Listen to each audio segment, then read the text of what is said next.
O Senhor esteja convosco.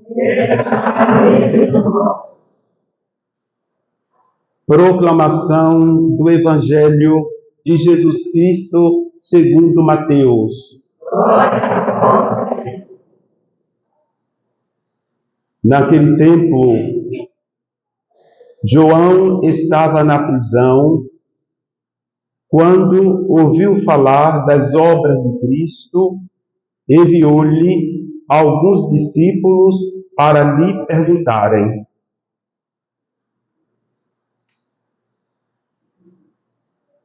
És tu aquele que há de vir, ou devemos esperar o outro? Jesus respondeu-lhes: Ide contar a João o que estáis ouvindo e vendo. Os cegos recuperam a vista, os paralíticos andam, os leprosos são curados, os surdos ouvem, os mortos ressuscitam e os pobres são evangelizados. Feliz aquele que não se escandaliza por causa de mim. Os discípulos de João partiram e Jesus começou a falar às multidões sobre João. Que fostes ver no deserto? Um caniço agitado pelo vento? O que fostes ver? Um homem vestido com roupas finas? Mas os que vestem roupas finas estão nos palácios dos reis. Então, o que fostes ver? Um profeta? Sim, eu vos afirmo, e alguém que é mais do que profeta. É dele que está escrito: Eis que envio o meu mensageiro à tua frente.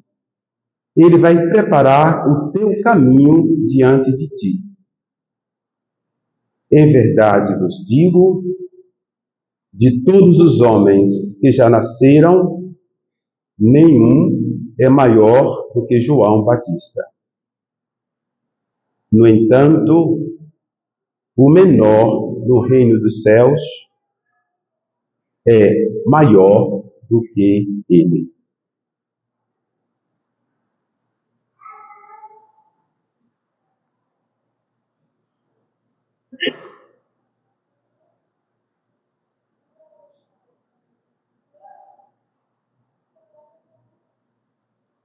Palavra da salvação. Que as palavras do Santo Evangelho perdoem os nossos pecados. A nós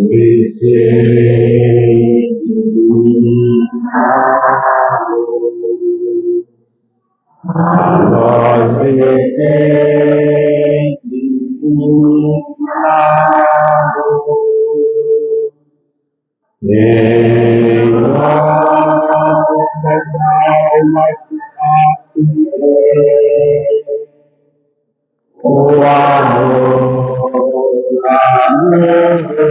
de Deus em nossas almas acender. O amor de Deus Espírito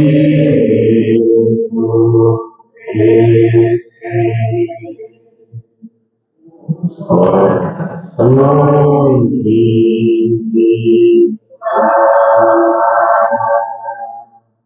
das nossas almas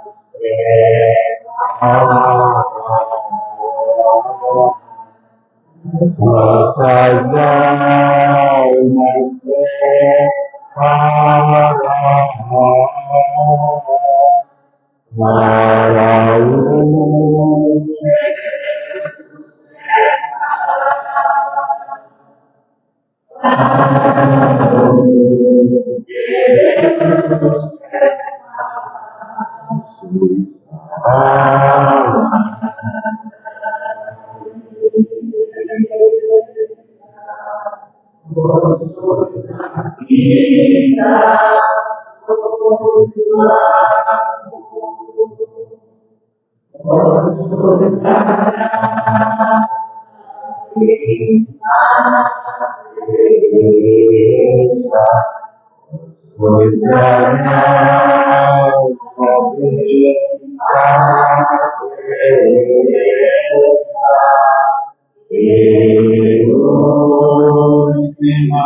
Em nome do Pai, do Filho e do Espírito Santo.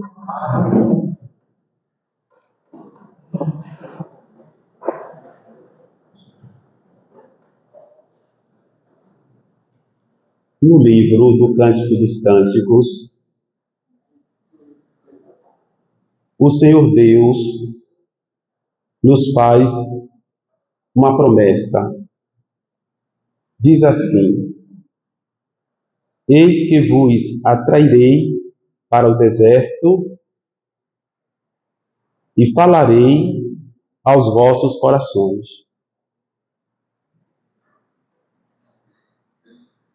A nossa querida comunidade que tão bem se prepara para celebrar o Natal do Senhor Jesus,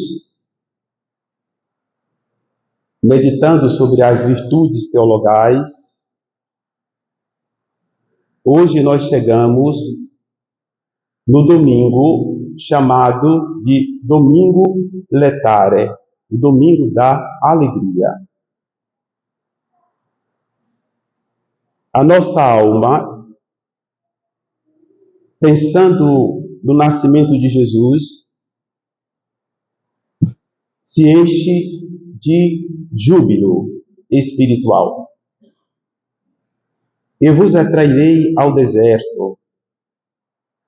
Talvez não seja tanto o deserto geográfico, mas o deserto da nossa interioridade. É importante para a Igreja bem celebrar a Eucaristia que cresçamos na escuta do Senhor Jesus. Por essa razão que pedimos aos leitores e ao salmista que aguardem sempre um momento antes de proclamar a palavra para criar disposição interior e que antes de proclamar a palavra do Senhor, que também guarde um silêncio para que a palavra ressoe na nossa interioridade. Que a palavra de Jesus não é a nossa palavra, queridos irmãos. Que a nossa palavra não vale nada. A palavra de Jesus, diz o Salmo 118, é espírito e é vida. E à medida em que nós guardamos o silêncio, permitimos que Deus, na sua infinita misericórdia, acalme as tempestades que estão dentro de cada um de nós. O poeta grego Metastasio dizia o seguinte: o ser humano é como um mar, plácido na sua superfície e turbulento na sua interioridade. O silêncio nos possibilita a orar a Deus com as palavras de nosso Senhor Jesus Cristo. Nos possibilita que o fato de que o Senhor nos concede um novo coração. Eu não posso orar com o coração cheio de mágoas, de dores.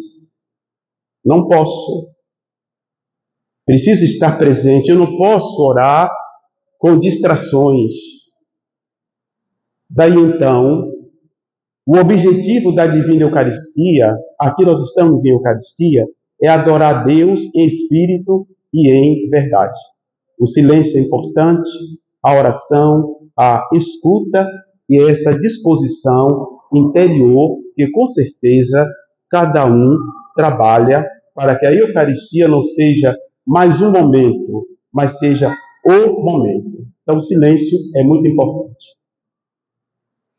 O tema da pregação é: o Senhor vai chegar sem demora, vai revelar-se a todos os povos. Aleluia. É a antífona do dia de hoje. A salvação para a senhora, a salvação para os senhores, para mim, para vocês. Não pensemos que a salvação seja alguma coisa distante. É para mim, é para você. No dia do Natal nós escutaremos o Evangelho.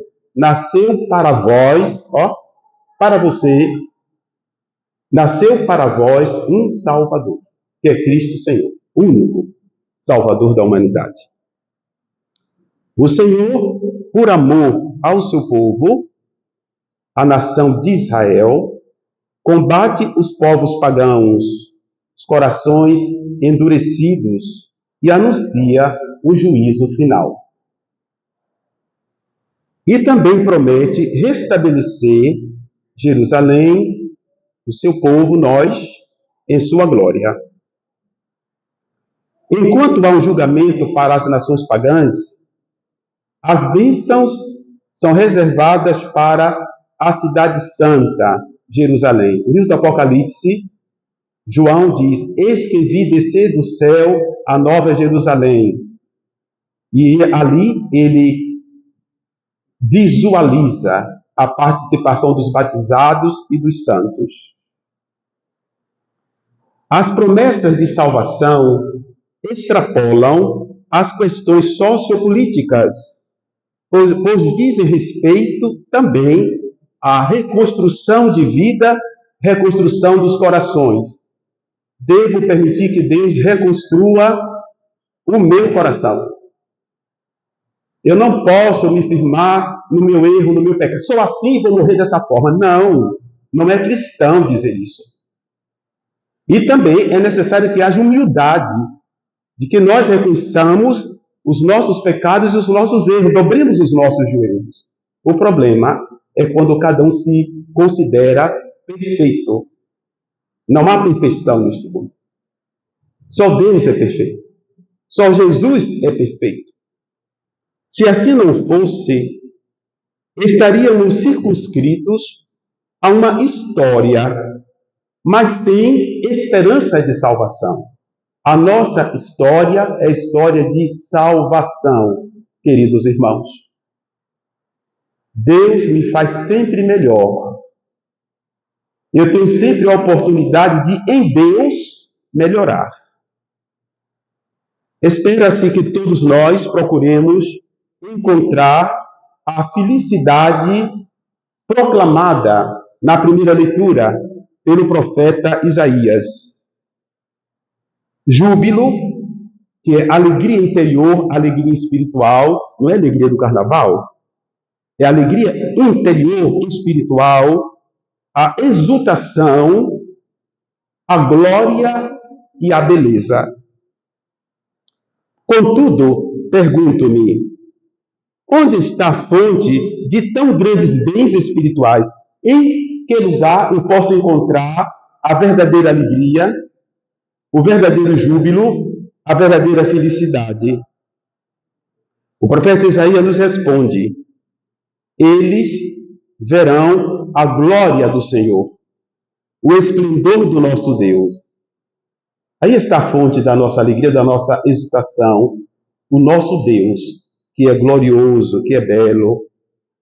Essa dádiva, se recebida fielmente, levantará o nosso ânimo, desde que acolhamos a palavra de ordem que nos é endereçada. Vejamos o que a primeira leitura nos disse. Isaías 53, 4 a 6. Fortalecei as mãos abatidas, é uma promessa, fortalecei as mãos abatidas, revigorai os joelhos cambaleantes, dizei aos corações conturbados: sede fortes, não temais. Coisa linda, não é? Sede fortes, não temais. Eis que vosso Deus vem para vingar-vos, trazendo a recompensa divina. Ele vem para salvar a todos. A todos. Eu não posso querer o céu para mim, o inferno para o outro. Não é cristão. A presença inaudita do Senhor é salvífica. Vejamos que nós respondemos aqui em coro, em profissão de fé. Ele está no meio de nós. Ou cremos ou não cremos, queridos irmãos? Ou cremos que Jesus está presente no meio de nós ou não cremos? Por isso que o templo é lugar de adoração. Eu digo templo, não somente o templo, este templo, mas o templo do nosso coração. A palavra diz: os verdadeiros adoradores hão de adorar o Pai em espírito e em verdade. Em espírito no Espírito Santo, em verdade, que é nosso Senhor Jesus Cristo. Essa presença inaudita do Senhor no meio de nós une o anúncio à manifestação de poder. Deus é poderoso. Para Deus nada é impossível, queridos irmãos. Nada é impossível para Deus. Isaías nos disse: os olhos dos cegos se abrirão. Pensemos também na cegueira espiritual. Cegueira espiritual. Santo Tomás diz, na Suma Teológica, que a pessoa, quando ela se volta completamente para as coisas sensíveis e se esquece de Deus, torna-se cega espiritualmente. O coxo saltará, o mudo cantará canções alegres, porque a água jorrará do deserto, rio da estepe. O ato de ouvir, os senhores estão ouvindo, me estão ouvindo. O ato de ouvir é um ato espiritual, não é? Ouvir é uma coisa espiritual. Os senhores já pensaram nisso? Fui em uma universidade fazer uma palestra e os alunos me mandaram com antecedência: por favor, me envie os seus slides da conferência. Eu disse: cuspe e giz.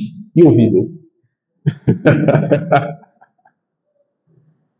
Porque vivemos em uma época em que há uma poluição visual, em que nós estamos sepultando a nossa inteligência, estamos sepultando a nossa atenção, o nosso ouvido interior. O ato de ouvir se configura como uma atividade indispensável da espiritualidade cristã.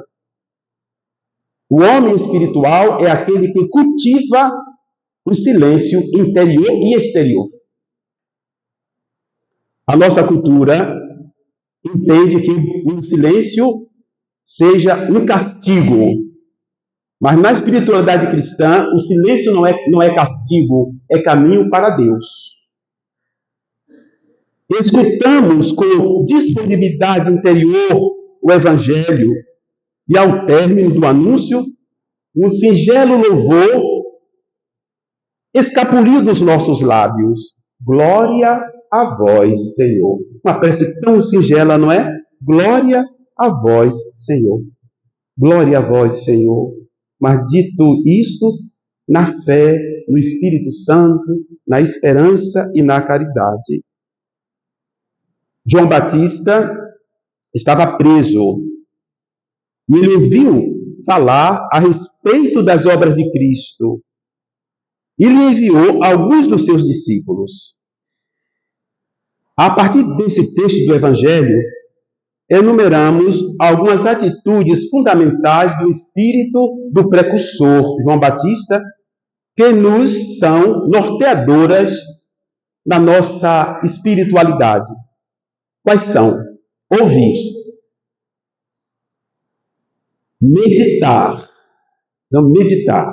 Como a Virgem Maria, ela guardava a palavra no coração e meditava. meditar a palavra de Deus. Meditar, refletir e agir. Não são verbos soltos, porque interrelacionados nos colocam na presença de Deus. Ouvir a Deus, meditar, refletir e agir. É muito importante para João Batista ter se confrontado com o mistério de nosso Senhor Jesus Cristo e, consequentemente, com o seu próprio mistério. Agora, nós estamos contemplando o mistério de Cristo, mas, ao mesmo tempo, contemplamos o mistério que somos nós, o ser. E Jesus lança as luzes dentro de nós. É um encontro maravilhoso. Diríamos, por conseguinte, que a pedra fundamental da narração evangélica consiste no seguinte questionamento feito por João Batista e por cada um de nós. És tu aquele que há de vir ou devemos esperar outro? Não é uma pergunta simplesmente retórica. Nos leva a fazer um exame de consciência. Nós cremos ou não cremos em nosso Senhor Jesus Cristo? Infelizmente, muitos católicos andam atrás de falsos gurus, substituindo nosso Senhor Jesus Cristo. És tu aquele que há de vir ou devemos esperar outro? Todos os ouvintes, nós, ouvintes atentos da palavra, são levados a refletirem sobre a palavra de Jesus, a palavra que é indicativa e prognóstica. Quando Jesus fala, ele indica que naquele momento se cumpre o que ele está falando e que se cumprirá plenamente no futuro. Ele disse: ide contar a João o que ouvis e vedes. Cegos, coxos, leprosos, surdos são curados, os mortos ressuscitam. A cada divina Eucaristia, eu peço a Deus que Ele cure a minha surdez espiritual, a minha cegueira espiritual, que Ele me ressuscite. E mais ainda, os pobres são evangelizados. E bem-aventurado aquele que não se escandalizar por causa de mim. Muitos se escandalizam. Não, esta palavra do Evangelho é muito dura, padre. Isso aqui é do tempo antigo. Precisamos fazer uma nova interpretação da Bíblia. É impossível para o século XX. A igreja precisa se modernizar. O que é que eles estão querendo dizer? A igreja precisa se mundanizar. Mas não nos esqueçamos que nós somos sal e luz do mundo. A fé cristã é monoteísta, trinitária. E não aceita concorrentes, sincretismo religioso, porque Cristo, somente Cristo nos salva, queridos irmãos. A palavra diz: em nenhum outro nome foi dada a salvação pelo qual o homem, nenhum outro nome foi dado a salvação pelo qual o homem possa ser salvo, a não ser no nome de nosso Senhor Jesus Cristo. No Evangelho, ouvimos que, em resposta ao discípulo de João, o Senhor, com sua retórica própria, descreve o perfil da identidade do precursor. Que fostes ver no deserto? O precursor esteve no deserto para conduzir os penitentes ao novo êxodo. Ele primava pela austeridade nas vestes e na comida. Segundo Futushimi, João era um asceta rigoroso que se preparava para o advento do Senhor, movido por uma convicção profunda de que somente o Senhor Jesus, somente o Senhor tiraria o pecado do mundo, tiraria o meu pecado. O Senhor Jesus explica o papel de João a partir das Escrituras. Então, o que fostes ver? Um profeta? Eu vos afirmo que sim, e mais do que um profeta. Santo Agostinho faz uma belíssima comparação ao afirmar que João Batista era a voz. Jesus era a palavra. A voz é passageira, a palavra é eterna. Se for suprimir a palavra, o que se torna a voz? A voz torna-se algo vazio. agonia, grito, zoada. A voz sem a palavra ressoa ao ouvido, mas não alimenta o coração. Há muitas vozes na nossa cultura. Há muitas vozes. E até mesmo, às vezes, no templo, os fiéis estão acompanhando o casamento, acompanhando a Santa Missa, batizado. Os fiéis alguns estão com o corpo no templo, mas estão ouvindo outras vozes do WhatsApp, da internet, papapá, lá, assim. Cuidado. O som da voz nos faz entender a palavra. E quando nos faz entendê-la, o som desaparece, porque a palavra nos instrui. De qualquer forma, o nosso som, o som que nós emitimos na nossa prece, na nossa oração, deve ceder lugar à palavra. É necessário que Cristo cresça e eu diminua. Queridos irmãos, deixemos-nos conduzir por aquele que com segurança nos leva até o Senhor Jesus, João Batista. O Senhor vai chegar sem demora, vai revelar-se a todos os povos.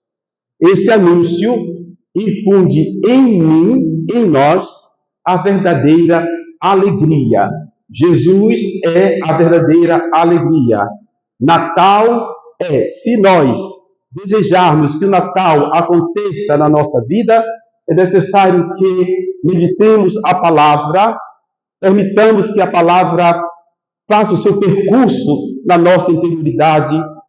É necessário que nós examinemos a consciência, que confessemos os nossos pecados e participemos da Sagrada Eucaristia. Que o Senhor nosso Deus, peço pela intercessão da bem-aventurada sempre Virgem Maria e São João Batista, que o Senhor nos conduza à gruta de Belém. Assim seja. O credo, acuda. O credo.